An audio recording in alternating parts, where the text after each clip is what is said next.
Hello, hello, and welcome to Women's Wisdom Wednesdays, where we come together every Wednesday to empower women just like you, foster connections, and thrive on our journey of surviving womanhood. Today, we have a very special guest joining us. Her name is Kathryn Armstrong, and she has an incredible story to share. But before we introduce her, let's take a moment to address our audience. We want to remind you to visit our website at www.survivingwomanhood.com, where you can find valuable resources, connect with other women, and stay updated on our upcoming episodes, webinars, and all of the other things we offer at Surviving Womanhood. We encourage you to actively participate by asking questions and adding comments below. If you have a story to share, we'd love to hear it. And we want you to know this is a safe space for sharing, where we can learn and grow together. We'd also like you to share your favorite episodes. You never know who out there might need to hear our inspiring stories from our guests. Now, let's meet Kathryn.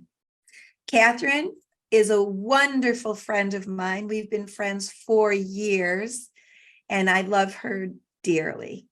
She's an holistic coach, taking a whole life approach to well-being, considering physical as well as mental and emotional aspects of well-being. She's also a Reiki master, sound healer, laughter yoga practitioner and healer and teacher.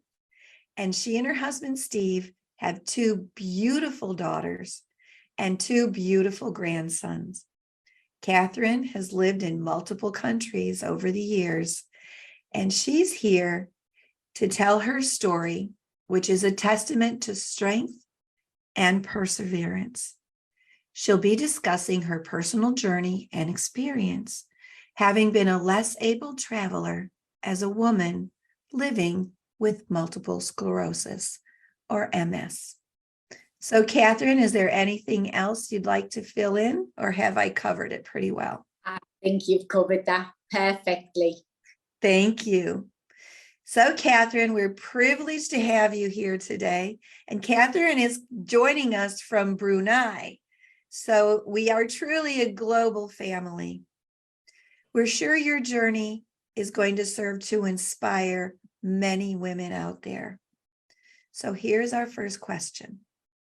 Can you share some of the challenges you've encountered during your life's journey and how you've managed as a less able traveler to find the strength to endure through health concerns and challenges to finally come to a place of fulfillment and acceptance?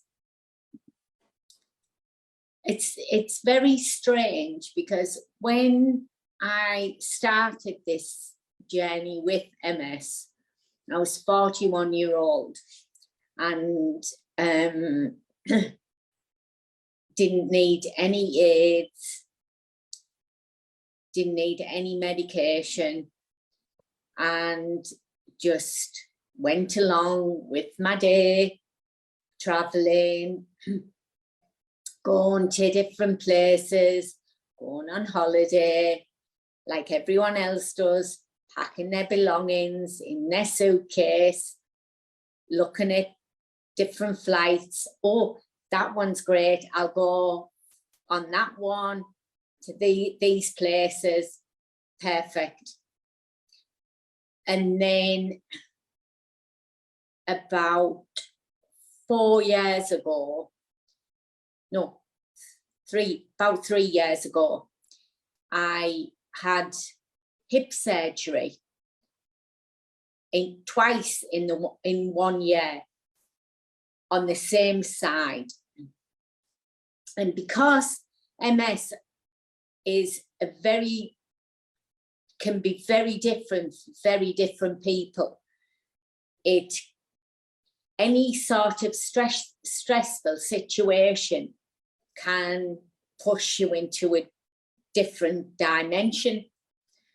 And so I ended up having to use a wheelchair and a walker, which then makes traveling very difficult, because the planning to get to one place to another is not like packing your things in your suitcase and leaving the door with just your clothes.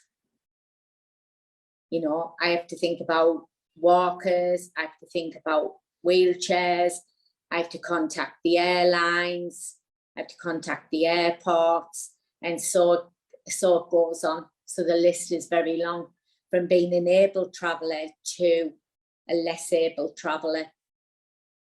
So Kathryn, how much time would you say, because I know how much time it takes for me to get ready, and it seems like so much time and effort to get to the airport, get through security, you know, get to the gate. And I know how long it takes me. That's all very stressful for me to get through. And I'm wondering, how much time does that add to your travel? Well, firstly, it adds time to my travel, but it also adds time to somebody else's travel. So I have to travel with somebody. I can't just travel on my own. And then I have to have my clothes, I have to have my wheelchair, I have to have my walkers, and then also I have to remember wherever I'm going, they may not have any aids in that country, so I have to travel with other things as well. So how do you, I'm sorry. Sorry. So how do you manage, how do you manage to, do you have to carry things in your lap on your wheelchair? And I know Steve, your husband, travels with you quite often. Does he have to manage all of those, like your carry-ons and all of that? So he packs one wheelchair and two walkers. So one walker is compact enough that it'll go into a backpack, and the other one goes in the travel bag with the wheelchair. Now, there was a point where I didn't really need to travel with the wheelchair, and I would just travel with the walker, but can't do that for the moment. It's just impossible. So we have to think about what we need on our journey to get from A to B, and when we get there, what else do we need? So